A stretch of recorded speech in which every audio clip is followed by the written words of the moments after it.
নমস্কাৰ অহা পৰহিলৈ অৰ্থাৎ সোমবাৰৰ পৰা ৰাজ্যৰ স্কুল খোলাৰ নিৰ্দেশ দিছে অসম চৰকাৰে প্ৰতি সোমবাৰ বুধবাৰ আৰু শুকুৰবাৰ নৱম আৰু দশম শ্ৰেণীৰ পাঠদান হ'ব আৰু প্ৰতি মঙ্গলবাৰ বৃহস্পতিবাৰ আৰু শনিবাৰে হ'ব একাদশ আৰু দ্বাদশ শ্ৰেণীৰ পাঠদান প্ৰতিটো শ্ৰেণীকোঠাত সৰ্বোচ্চ 20 জন পৰ্যন্ত শিক্ষাৰ্থী উপস্থিত থাকিব পাৰিব আৰু 50% শিক্ষকেৰে এই পাঠদান চলোৱা হ'ব সৰ্বোপৰি আটাইতকৈ গুৰুত্বপূৰ্ণ কথাটো হৈছে যে যিসকল শিক্ষাৰ্থীয়ে শ্ৰেণীকোঠাত উপস্থিত থাকিব খোজে তেওঁলোকে অভিভাৱকৰ পৰা নো অবজেকশ্যন চাৰ্টিফিকেট অৰ্থাৎ আপত্তিবিহীন প্ৰমাণপত্ৰ তেওঁলোক স্কুললৈ আহিলে অভিভাৱকৰ কোনো আপত্তি নাই অথবা কিবা যদি অঘটন ঘটে জ্বৰ কাহ হয় বা সংক্ৰমণ হয় তেনেহলেও অভিভাৱকৰ কোনো আপত্তি নাই এই কথাটো এখন কাগজত অভিভাৱকে লিখি দিব লাগিব প্ৰিয় দৰ্শক এইটো এটা অত্যন্ত সংকটপূৰ্ণ মুহূৰ্ত যিটো সময়ত কোভিড-19 পৰিস্থিতি ক্ৰমাৎ বেয়াৰ দিশলৈ গতি কৰিছে অতিমাৰী ভাৰতবৰ্ষত একেবাৰে শীৰ্ষ আৰোহণ কৰিছে ভাৰতবৰ্ষত 53 লক্ষ মানুহ ইতিমধ্যে আক্ৰান্ত হৈছে আৰু 85,000ৰো অধিক মানুহৰ মৃত্যু হৈছে তেনে অৱস্থাত স্কুল কলেজ খুলি দিয়াৰ সিদ্ধান্তটো চৰকাৰ আৰু অভিভাৱক আৰু ছাত্ৰ-ছাত্ৰীৰ পক্ষে অত্যন্ত প্ৰত্যাহ্বানমূলক তথাপিও স্কুল কলেজ খোলাৰ এই প্ৰত্যাহ্বান গ্ৰহণ কৰিছে অসম চৰকাৰ আৰু অসমৰ সমাজে স্কুল কলেজ বিভিন্ন দেশত চলি আছে হিউ এক আমাৰ বাবে প্ৰেৰণাৰ কথা এখন চীনা স্কুলত কেনেকৈ স্যানিটাইজেশন আৰু সাৱধানতা অৱলম্বন কৰা হৈছে তাৰ এই ভিডিঅটো আপোনালোকক আগতেও দেখুৱাইছো একেবাৰে কণ ল'ৰা ছোৱালীয়ে কেইবাটাও স্যানিটাইজেশন ব্যৱস্থাৰ মাজেৰে পাৰ হৈ নিজৰ শ্ৰেণী কোঠাত তেওঁলোক উপস্থিত থাকিব লাগে এয়া হৈছে চীন দেশৰ ছবি হয়তো সেইখন দেশত অত্যন্ত ধনী লোকসকলৰ ল'ৰা ছোৱালী যিবোৰ স্কুলত পঢ়ে তেনেবোৰ স্কুলতে এই ব্যৱস্থা লোৱা হৈছে সকলোতে লোৱা হৈছে নে নাই সেইটো ভাৰতৰ মাটিৰ পৰা বোধগম্য হোৱাটো কঠিন কিন্তু তৎসত্ত্বেও আমি দেখিছো যে চীনা ছাত্ৰ-ছাত্ৰী একেবাৰে কণমানি পৰ্যায়ৰ পৰা একাদশ দ্বাদশ বা 16 17 18 বছৰ পৰ্যায়লৈকে তেওঁলোকৰ যিটো সাৱধানতা সেই সাৱধানতা অৱলম্বন কৰি প্ৰতিটোতে শ্ৰেণীকোঠাত তেওঁলোক উপস্থিত থকাটো সম্ভৱ হৈ উঠিছে আনহাতে মই আৰু এখন ছবি দেখুৱাব খুজিছো যে আমেৰিকাত এয়া চাওক আপোনালোকে যে তেওঁলোকে শ্ৰেণীকোঠাত প্ৰৱেশ কৰাৰ সময়ত যথেষ্ট দূৰত্ব অৱলম্বন কৰিছে শ্ৰেণীকোঠাৰ পাঠদানৰ সময়ত তেওঁলোকে যথেষ্ট দূৰত্ব অৱলম্বন কৰিছে ইজনে সিজনৰ মাজৰ পৰা শ্ৰেণীকোঠাৰ পাঠদান আৰু কেন্টিনত খোৱাৰ সময়তো তেওঁলোকে যথেষ্ট দূৰত্ব অৱলম্বন কৰিছে এইদৰে প্ৰায় 1.5 মাহ আগতে আমেৰিকাৰ স্কুল কলেজ খুলি দিয়া হৈছিল কিন্তু স্কুল কলেজ খুলি দিয়াৰ পিছতে সংক্ৰমণ বৃদ্ধি পালে আৰু সংক্ৰমণ 10% বা 20% নহয় বৰঞ্চ 90% সংক্ৰমণ বৃদ্ধি পালে আমেৰিকাৰ স্কুল কলেজ খুলি দিয়াৰ পিছত যথেষ্ট সাৱধানতা অৱলম্বন কৰাৰ পিছতো আমেৰিকাত কিন্তু সংক্ৰমণ বৃদ্ধি পাই গৈ থাকিলে এতিয়া আমাৰ ভাৰতবৰ্ষত সংসদ চলি আছে আজি খবৰ আহিছে যে ভাৰতৰ সংসদৰ হয়তো এই অধিৱেশন আধাতে বন্ধ হৈ যাব পাৰে কাৰণ কেইবাজনো মন্ত্ৰী আৰু সাংসদৰ দেহত ইতিমধ্যে কোভিড-19 ধৰা পৰিছে এতেকে সংসদ হয়তো আধাতে তাৰ কাৰ্যসূচী সমাপ্ত কৰিব লগা হ'ব পাৰে তেনে অৱস্থাত অসমৰ স্কুল কলেজ খুলি দিয়াৰ সপক্ষে আৰু বিপক্ষে যথেষ্ট যুক্তি আছে মই এতিয়া স্কুল খোলাৰ সপক্ষে কি ধৰণৰ যুক্তি আছে এই কথাটো ক'বলৈ গৈছো শ্ৰেণীকোঠাৰ শিক্ষাৰ কোনো নিৰ্ভৰযোগ্য বিকল্প নাই এই কথাটো আপুনি মই সকলোৱে জানো যে শ্ৰেণীকোঠাত শিক্ষকৰ সন্মুখত নিজৰ ডেস্ক বেঞ্চত বহি পাঠ্যপুথিৰ সন্মুখত লৈ শিক্ষকে বোৰ্ডত বুজাই যোৱাৰ যিটো প্ৰক্ৰিয়া এই প্ৰক্ৰিয়াটো পৃথিৱীজুৰি এটা ষ্টেণ্ডাৰ্ড প্ৰক্ৰিয়া আৰু এই প্ৰক্ৰিয়াটোৰ কোনো নিৰ্ভৰযোগ্য বিকল্প সমানে কাৰ্যকৰী বিকল্প পৃথিৱীত আজিলৈকে ওলোৱা নাই ভাৰতবৰ্ষত অসমত অনলাইন সুবিধাৰ পৰা 90% শিক্ষাৰ্থী বঞ্চিত হৈ আছে এই বঞ্চিত হোৱাৰ কাৰণ কেইবাটাও আছে যে অনলাইন শিক্ষাৰ বাবে সকলোকে লাগে ল্যাপটপ অথবা ট্যাব সকলোৰে কিন্তু ডাঙৰ ল্যাপটপ বা ট্যাব নাই অনলাইন শিক্ষাৰ বাবে এই টেব আৰু লেপটপৰ অভাৱত অনলাইন শিক্ষাৰ বাবে শিক্ষাৰ্থীসকলে ব্যৱহাৰ কৰিছে স্মাৰ্টফোন আৰু দীৰ্ঘ সময় ধৰি এই স্মাৰ্টফোন জুপি থকাৰ বাবে বহুতৰ চকুৰ সমস্যা হৈছে শেহতীয়াকৈ যোৱা 2 মাহ ধৰি যিসকলে চকুৰ অসুখত ভুগি আছে বহুতে ডক্টৰৰ ওচৰত যাব পৰা নাই কিন্তু যিকোনো এজন চকুৰ চিকিৎসকে আপোনাক ক'ব পাৰিব যে শেহতীয়াভাৱে যোৱা 2 মাহত 18 বছৰৰ তলৰ ল'ৰা ছোৱালীৰ চকুৰ কিমান গুৰুতৰ সমস্যা হৈছে আৰু চকুৰ ক্ষতিৰ সংখ্যা কিমান বাঢ়িছে এই কথাটো যিকোনো চকুৰ চিকিৎসকে ক'ব পাৰিব সকলো এতিয়াও চকু চিকিৎসকৰ ওচৰলৈ কোভিড পৰিস্থিতিৰ বাবে আহিব পৰা নাই স্মাৰ্টফোনত শিক্ষাৰ্থীয়ে ইউটিউব বা হোৱাটছআপ খুলি তেওঁলোকে ইউটিউব বা হোৱাটছআপত শিক্ষা গ্ৰহণ কৰে অন্যান্য ব্যৱস্থাও আছে কিন্তু ইউটিউব আৰু হোৱাটছআপে আটাইতকৈ সহজ ব্যৱস্থা এই ইউটিউব আৰু হোৱাটছআপ খুলি পেলাই অন্য দিশলৈ ঢাল খোৱাৰ এটা প্ৰৱণতা থাকে আনহাতে যদি দীৰ্ঘদিন ধৰি অনবৰতে স্মাৰ্টফোন চাই থকাৰ এটা অভ্যাস গঢ় লৈ উঠে তেনেহ'লে ছাত্ৰ ছাত্ৰীসকলে স্মাৰ্টফোন এৰিব নোৱাৰা অৱস্থা এটাৰ সৃষ্টি হয় তেওঁলোকে ফোনটো নহ'লে এখন্তেকো থাকিব নোৱাৰা অৱস্থা এটা সৃষ্টি হয় যিটোৱে শিক্ষাৰ্থীৰ মানসিকতাত তেওঁৰ মনস্তত্বক গভীৰভাৱে ক্ষতি কৰে স্মাৰ্টফোনে শিশু আৰু কিশোৰৰ মনত আসক্তিৰ সৃষ্টি কৰে এইটো এটা বিশেষ ব্যৱস্থাৰ প্ৰতি তেওঁলোক আসক্ত হৈ পৰে যাৰ কাৰণে তেওঁলোকে গাঁথনিগত শিক্ষাৰ পৰা কিছু পৰিমাণে বাহিৰলৈ গুচি যায় আৰু বাহিৰলৈ গুচি যোৱাটো যিকোনো শিক্ষাৰ্থীৰ বাবে অত্যন্ত ক্ষতিকাৰক অনলাইন শিক্ষাৰ নামত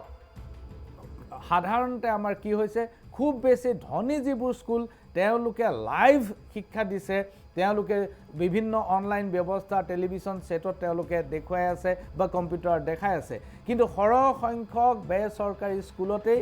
যি অতি ধনী নহয় তেওঁলোকে হোৱাটছআপ ব্যৱস্থাৰ জৰিয়তে শিক্ষকসকলে নোটছ পঠাই দিয়ে আৰু এই নোটছবিলাক শিক্ষাৰ্থীসকলে কেৱল মাত্ৰ টুকি ৰাখে কেৱল ভিডিঅ' আৰু নোটছ পঠায় আৰু শিক্ষাৰ্থীসকলে সেইবিলাক টুকি ৰাখে আৰু কিন্তু কথাবিলাক ভালদৰে শিকি নুঠে যিটো অনলাইন অৰ্থাৎ লেপটপত বহি শিক্ষকৰ নিৰীক্ষণত যিটো ক্লাছ হ'ব সেইটো এক ধৰণৰ ব্যৱস্থা আৰু শ্ৰেণীকোঠাত যি ক্লাছ হ'ব সি এক ধৰণৰ ব্যৱস্থা আৰু হোৱাটছআপত যি নোট পঠাই দিব সি এক ধৰণৰ ব্যৱস্থা এই হোৱাটছআপত নোট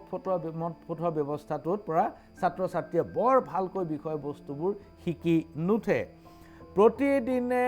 1 GB 2 GB বা 3 GB ডাটা যোগাৰ কৰাটো প্ৰতিজন অভিভাৱকৰ বাবে সম্ভৱ নহয় এঘৰত যদি দুটা ল'ৰা ছোৱালী আছে তেনেহ'লে দুটা ল'ৰা ছোৱালীক দুটা স্মাৰ্টফোন লাগিব আৰু প্ৰতিজনকে 2 GB 2 GB 4 GB কৈ ডাটা লাগিব কেতিয়াবা হয়তো দিনটোৰ আধাতে ডাটা শেষ হৈ যায় এই ডাটা এনেধৰণে অভিভাৱকে যোগাৰ কৰাটো সম্ভৱ নহয় মই উজনি অসমৰ পৰা নামনি অসমৰ পৰা বিভিন্ন কলেজ শিক্ষকৰ পৰা এই কমপ্লেইন পাইছোঁ এই অভিযোগ মই পাইছোঁ আনহাতে বহু ঠাইত মোবাইল নেটৱৰ্ক নাই উত্তৰ পূৰ্বাঞ্চলৰ ৰাজ্যসমূহৰ পাহাৰীয়া ৰাজ্যসমূহত মোবাইল নেটৱৰ্কটো একেবাৰে দুৰ্লভ কথা অসমৰো গ্ৰামাঞ্চলত মোবাইল নেটৱৰ্ক নাই যাৰ কাৰণে অনলাইন শিক্ষাত আগ্ৰহ থাকিলেও ঘৰত ব্যৱস্থা থাকিলেও কিন্তু বহু ছাত্ৰ ছাত্ৰীয়ে অনলাইন শিক্ষাৰ পৰা বঞ্চিত হৈছে বহুতৰ পিতৃ মাতৃয়ে স্মাৰ্টফোন যোগাৰ কৰি দিব পৰা নাই এইটো একেবাৰে স্বাভাৱিক কথা আমাৰ যিসকল দৰিদ্ৰ সীমাৰেখাৰ তলৰ অভিভাৱক আছে তেওঁলোকে ল'ৰা ছোৱালীক স্মাৰ্টফোন যোগাৰ কৰি দিয়াটো অতি দুৰূহ তেওঁলোকে কেৱল মাত্ৰ জীৱনটো চলাই নিয়াৰ বাবে যিখিনি আয় কৰে সেইখিনি আয়ৰে কেৱল মাত্ৰ জীৱনটো টুকি টাকি চলি থাকে তেনেকুৱা মানুহে ল'ৰা ছোৱালীক নিজৰ শিক্ষাৰ্থীক ল'ৰা ছোৱালীক স্মাৰ্টফোন যোগাৰ কৰি দিয়াটো সম্ভৱ নহয় আৰু স্মাৰ্টফোন যোগাৰ কৰি দিব নোৱাৰাৰ বাবে বহু শিক্ষাৰ্থীয়ে আত্মহনন পৰ্যন্ত কৰিছে এই মাহত এতিয়ালৈকে কোনো খবৰ অহা নাই কিন্তু যোৱা মাহত আগষ্ট মাহ পৰ্যন্ত অসমতো স্মাৰ্টফোনৰ অভাৱত স্মাৰ্টফোন যোগাৰ কৰি দিব নোৱাৰাৰ বাবে বহু শিক্ষাৰ্থীয়ে আত্মহননৰ ঘটনা কৰিছে আত্মহননৰ পথ বাছি লৈছে আৰু এটা কথা স্কুললৈ দীৰ্ঘদিন নোযোৱাৰ ফলত শিক্ষাৰ্থীৰ মনলৈ স্কুলৰ প্ৰতি অনীহা আৰু ভীতি আহিবলৈ ধৰিছে সৰু সৰু ল'ৰা ছোৱালী কিশোৰ মনৰ বা শিশুৰ স্কুললৈ নগৈ বহু দীঘলীয়া সময় ঘৰত থাকি মাক দেউতাকৰ লগত থাকি লগৰ ল'ৰা ছোৱালীৰ লগত খেলা ধূলা কৰি ভিডিঅ' গেমছ খেলি লাহে লাহে স্কুললৈ যাবলৈ নিবিচৰা এটা মানসিকতাৰো সৃষ্টি হৈছে। এতেকে স্কুল খুলিলেও বহুত ল'ৰা ছোৱালীয়ে কিন্তু প্ৰথম অলপ দিন স্কুললৈ যাবলৈ ইচ্ছা নকৰিব। আনহাতে অনলাইন ব্যৱস্থাত সকলো সমানে আগবাঢ়ি নাযাব। যাৰ অনলাইনত ক্লাছ কৰাৰ সুবিধা আছে সি গুচি যাব আগবাঢ়ি, যাৰ ঘৰত স্মাৰ্টফোন নাই, যাৰ অনলাইন ব্যৱস্থা যাৰ ঘৰত নাই, নেটৱৰ্ক নাই, তেওঁ কিন্তু পিছ পৰি থাকিব। গতিকে অনলাইন শিক্ষাৰে এই সকলো ছাত্ৰ ছাত্ৰীক সমানে আগুৱাই যোৱাৰ পথ প্ৰশস্ত নকৰে। আনহাতে বহুতো চিকিৎসা বিজ্ঞানীৰ মতে স্কুল খুলিলে হাৰ্ড ইমিউনিটি বাঢ়িব।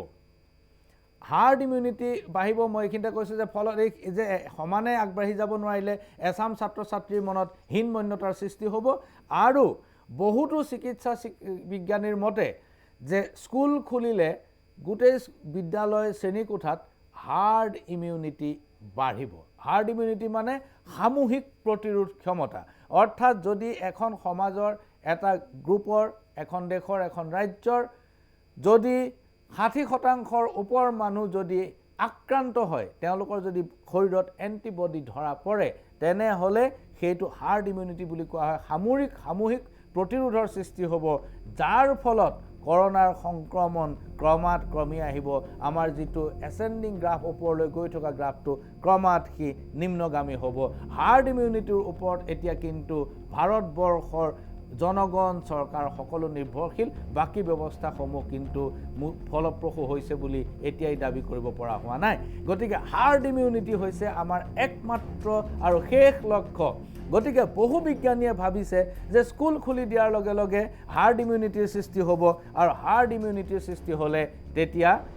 আমাৰ সংক্ৰমণ কমি যাব। এয়া আছিল স্কুল খোলাৰ সপক্ষে যুক্তি। এতিয়া বিপক্ষে যুক্তি হৈছে যে পেণ্ডেমিক অভিধাৰ পৰা কৰোনা কিন্তু এতিয়াও মুক্ত হোৱা নাই। পেণ্ডেমিক অতিমাৰী হৈ আছে, এই অতিমাৰী অভিধাৰ পৰা এতিয়াও মুক্ত হোৱা নাই। অতিমাৰী চলি থকা অৱস্থাত স্কুল কলেজ খোলাটো গ্ৰহণযোগ্য নহয়। অতিমাৰী কৰোনাৰ সংক্ৰমণ অতি সহজ, হাঁচি এটা মাৰিলেও সংক্ৰমণ হ'ব পাৰে। আৰু ৱৰ্ল্ড হেল্থ অৰ্গেনাইজেশ্যনৰ মতে যে 8 ঘণ্টা পৰ্যন্ত বতাহত বীজাণুটো থাকে। তেনে অৱস্থাত স্কুল কলেজ খুলিলে ছাত্ৰ ছাত্ৰীসকল বিপদত পৰাৰ আশংকা আছে। আৰু কেৱল নিগেটিভ ঘোষিত শিক্ষক আৰু শিক্ষাৰ্থীৰে বিদ্যালয় চলিব, সেইটো কথা সঁচা। কিন্তু এই নিগেটিভসকল যদি পিছ মুহূৰ্ততে বজাৰে সময়ে অন্যান্য জেগাত ঘূৰি ফুৰে, তেওঁলোক তাৎক্ষণিকভাৱে পজিটিভ হোৱাৰ আশংকা থাকে। গতিকে এওঁলোক যে বাহিৰলৈ কোনোদিন নাযাব তাৰ কোনো যুক্তি নাই। শিক্ষক বা শিক্ষাৰ্থীৰ বাৰে বাৰে ক'ভিড পৰীক্ষা কৰি থকাটোও সম্ভৱ নহয়, কাৰণ আজি যিজন শিক্ষক নিগেটিভ আছে, কাইলৈ তেওঁ পজিটিভ নে নিগেটিভ প্ৰতিদিনে শিক্ষক বা ছাত্ৰ ছাত্ৰীক পৰীক্ষা কৰাটো সম্ভৱ নহয়। মুকলি ঠাইত পাঠদান কৰাটো একেবাৰে অসম্ভৱ। এতিয়া শিক্ষকজন আজি তেওঁ নিগেটিভ 15 দিনৰ আগতে আছিল, কিন্তু আজি তেওঁৰ কি স্থিতি সেইটো কোনেও নাজানে। আনহাতে মুকলি ঠাইত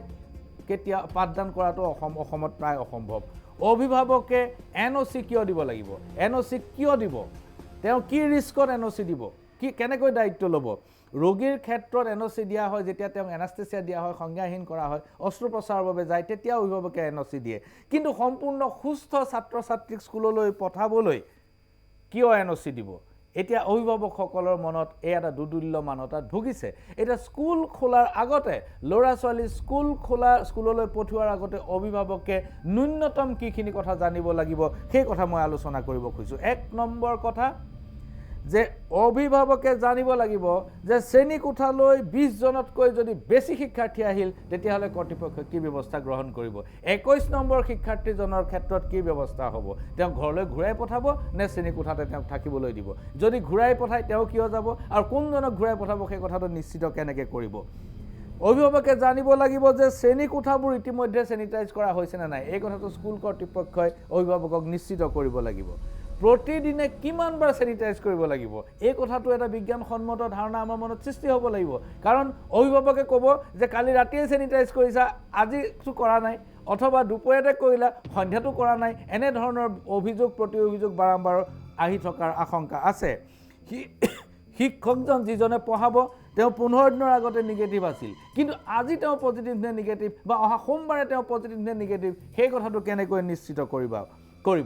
প্ৰত্যেকখন স্কুলত উমৈহতীয়া প্ৰস্ৰাৱগাৰবোৰ সকলোৱে ব্যৱহাৰ কৰে এই প্ৰস্ৰাৱগাৰবোৰ উমৈহতীয়া এইবিলাক কেনেকৈ সংক্ৰমণমুক্ত কৰি ৰাখিব সেই কথা বিদ্যালয় কৰ্তৃপক্ষ নিশ্চিত কৰিব লাগিব এটা শিক্ষাৰ্থী যদি কেনেবাকৈ ৰোগাক্ৰান্ত হয় আজিৰ তাৰিখত চিকিৎসালয়ত পৰ্যাপ্ত বিছনা নাই পৰ্যাপ্ত আইচিইউ তেনে অৱস্থাত শিক্ষাৰ্থী যদি কাইলৈ ৰোগাক্ৰান্ত হয় তেওঁলোকৰ বাবে চিকিৎসাৰ ব্যৱস্থা ক'ত হয় এতিয়া বিদ্যালয়ত সংক্ৰমণ প্ৰতিৰোধ কমিটি আছে নেকি সংক্ৰমণৰ যদি প্ৰতিৰোধ কমিটি আছে তাত সংক্ৰমণ বিশেষজ্ঞ আছে নে নাই আনহাতে যিসকল ল'ৰা ছোৱালী কোমৰবিডিটি আছে কাৰোবাৰ সৰুৰে পৰা কিবা বিশেষ ৰোগ আছে মোৰ ল'ৰা ছোৱালী অন্য ৰোগত আক্ৰান্ত এতিয়া মই তেওঁক কেনেকৈ পঠিয়াব পাৰিম নোৱাৰিম এই কথা কেনেকৈ নিশ্চিত কৰিব আৰু শিক্ষাৰ্থীক অভিভাৱকে কেনেকৈ সাজু কৰিব সোমবাৰে স্কুললৈ পঠাবৰ বাবে এইবোৰেই হৈছে আজিৰ তাৰিখত অভিভাৱকসকলৰ সন্মুখত গুৰুতৰ প্ৰশ্ন হয়তো ইয়াৰ উত্তৰ আমি অহা সোমবাৰে পাম সাৰাংশ ইমানতে সামৰিছোঁ নমস্কাৰ